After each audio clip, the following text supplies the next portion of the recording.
Hey guys, welcome back to the shop. Today we're going to look at the current loadout of my Veto Pro Pack Tech MCT. I got it running as a truck bag now.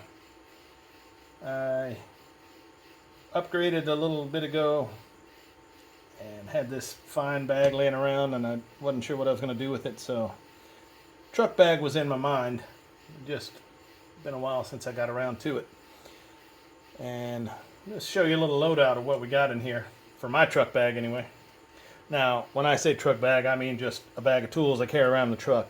I know there's truck guys and race guys and mud guys that go out with their truck bags, and this is just kind of a spare bag I carry on when I'm doing out. I do a lot of,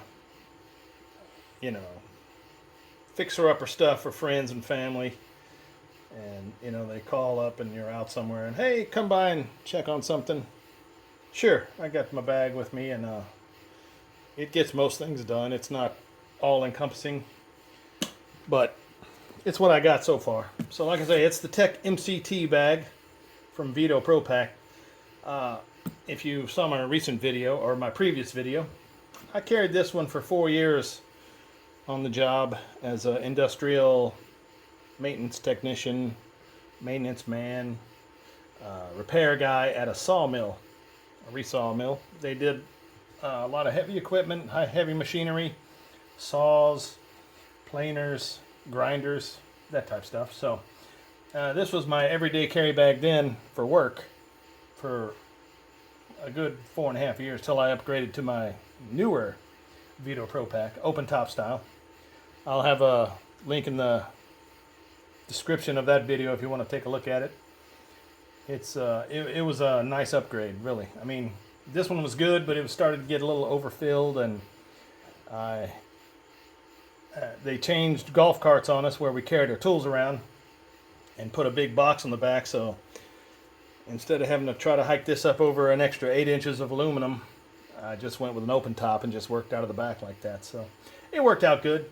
And you pay good money for these Veto Pro Pack bags for good reason. They last. I mean, the construction, that's heavy nylon. The D-rings all hold. Like I said on the other one, the only issue I had was after about 4 years, 4.5, the zipper pulls started breaking off. So I just replaced them with some Maxpedition quick pulls, and that worked out all right. And, it's a great bag. It's not one of these $12 box lot store bags where it lasts for 6 months and the bottom falls out and everything. So in that vein, I figured I'd give it a second life. So I brought it out as my truck tool bag and just show you what we got a little bit going on. Now it is for if you broke down the side of the road and you need something in your bag to get things going, but it's kind of a all-in-one, kind of one job for one bag for everything. So I got a little emery cloth. You want to clean your battery terminals, or you go to a friend's house and solder some pipe. It's always good to have some of that. I got just a regular ball peen hammer, no biggie. Got that laid in there. I got a set of Craftsman Open end box end wrenches, 7/8 down to 1/4 inch, I think. Those all fit in there. They're rusty, they're old. That wasn't my carry set at work. I carried a ratcheting set, but I had this at first, and they work. It's just the ratcheting set's much nicer. You can get up in there and get something way faster. A set of DeWalt drill bits with the 1/2 inch gone because I lent that out to somebody and they broke it. And the 7/64's gone too. I probably lost that one. But yeah, just a throw-in drill bit set. Not the high quality stuff, not the bottom of the barrel, but they still work. Carry a pair of Knipex needle nose, long nose pliers with the cutter. Knipex tools. You pay for them, but they last. They're good. This is just a little cheap pair of channel lock type pliers. Just handy for clamping or holding something down if I need it. The Knipex twin grip with the get the strip bolt out of the end if you can get to it, or the side jaws. That's one of the high points on the Knipex line is, man, their teeth, they hold. They grip and they hold. And they don't wear down. They don't slick over, round over. That's why I got them. I started paying the extra when I was working industrial, and you know, it paid off. They last.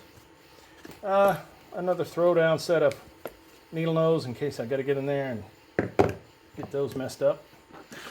Knipex.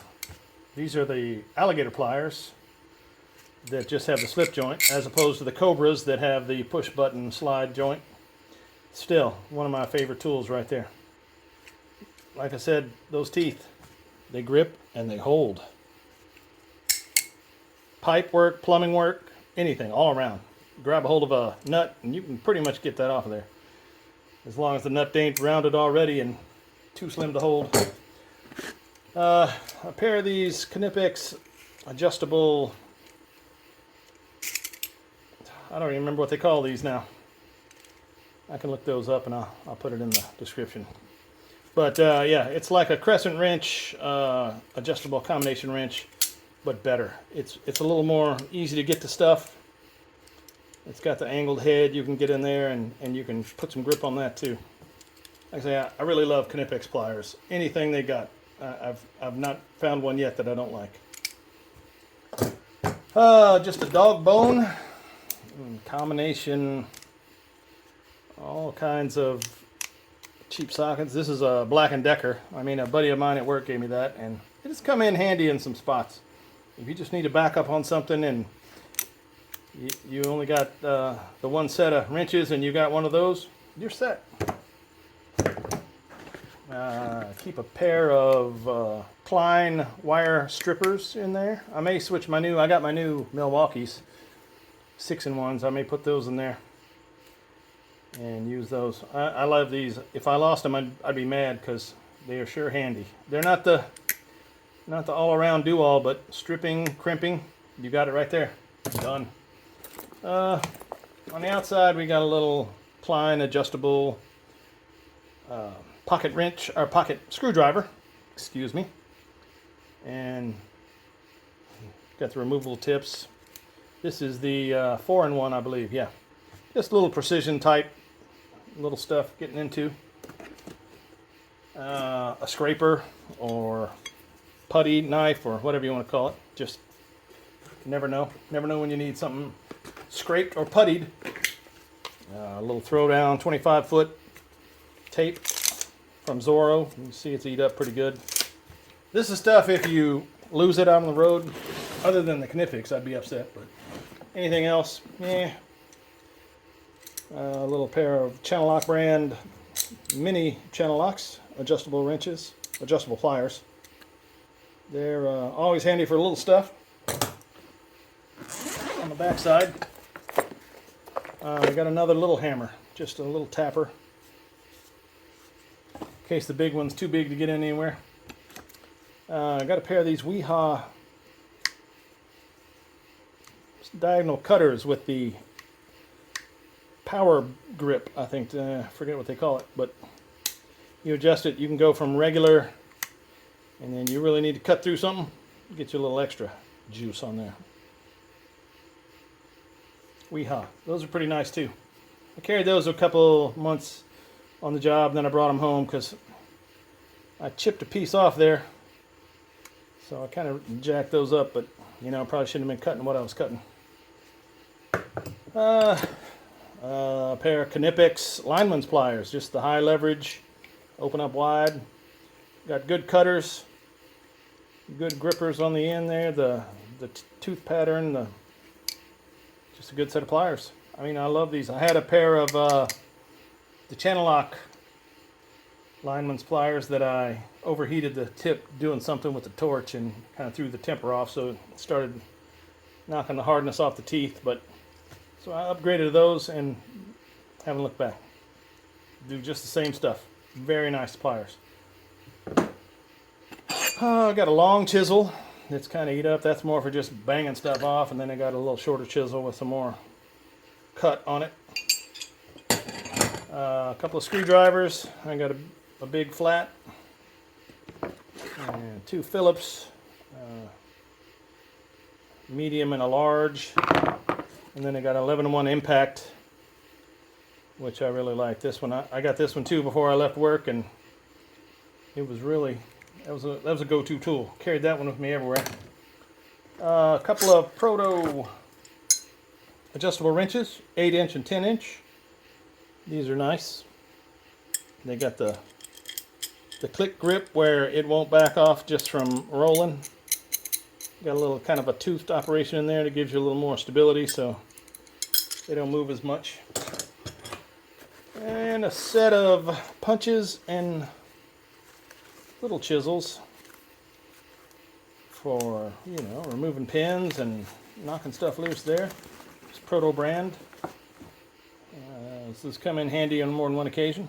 Knock stuff out, set pins, remove stuff, punch stuff out. Super handy. Got my good old flashlight. It's a stream light. You don't get much, you might get an hour out of that continuous usage, but man, it's got some light to it. But I've had this one, you can see, for a long time. It's eat up pretty good. Been riding in my tool bag forever. Used to be pretty blue, all one color. Now it's kind of a blue silver. And odds and ends stuff. I got some wire ties tucked in there. And like I say, this is just what I'm carrying right now. I haven't really, I've just started this one recently, and I haven't got it all laid out like I like it with all my stuff. I mean, this stuff moves in and out. If I decide I'm going to somewhere and I need something else, I'll put it in another little side carry bag with me if we're going. Like, for example, you need your little compact drill. And then I got the M12 impact set too somewhere. But yeah, this one compact, you could almost set it in there. If you rearranged it, you could have a few tools on the front and one of those impacts on the back like that. It'd fit in there. Like so. Yeah, you could run your just your important stuff on the one side and always have that with you out there. Maybe a hammer and some wrenches and you'd be set. So yeah, so that's my truck bag layout. As I said, it's always always changing. If I go on, I'm doing a lot of building stuff for people anymore, so if I get out there and I take that with me, I may have to load some extra stuff in there or take stuff away. Probably not ever going to use open end box end wrenches in assembling a table, but it's a possibility. So there you go. That's just a few of the things I carry in that one. The truck bag, and again the Tech MCT Pro Pack from Veto. You can't say enough good stuff about these bags. I mean, look, 4 years, and look at the bottom of that thing. Yeah, the ring's pretty well wore out, but everything else. And this is what it sat in the back of the golf cart, and you know, did this number all day for 10, 12 hours, just riding around like that. Greasy, yeah, dirty, but the MCT Pro Pack, you can't go wrong. And then, like I said, yeah, the zipper pulls, only problem I ever had out of it. And after 4 years of unzipping and zipping every day, you can't really blame it. That little metal wears out and it just pops loose. So, thanks for watching. That's our Veto Pro Pack Tech MCT loadout. If you got some options or ideas to fill her up, let me know in the comments. If you don't like what I got, let me know in the comments. And tell me what you think about your Veto Pro Pack bag if you got one. I love them. Man, I'd get 2 or 3 more if I could. You know, it's almost more fun to get the bag than the tools to fill it up with, because they come out with great stuff all the time. So, like I said, leave me a comment if you like it, you don't like it, what you got, what's your favorite MCT or your Pro Pack bag from Veto. And shit, if you like it, subscribe. We'll be doing more of this stuff every now and then. I just had somebody commented that they want to see some more Veto Pro Pack stuff. So I'm like, I got my truck bag. We'll try that. Anyway, that's enough blabbering for me. I hope you have a great day, week, month, and we'll talk to you later. Thanks for watching.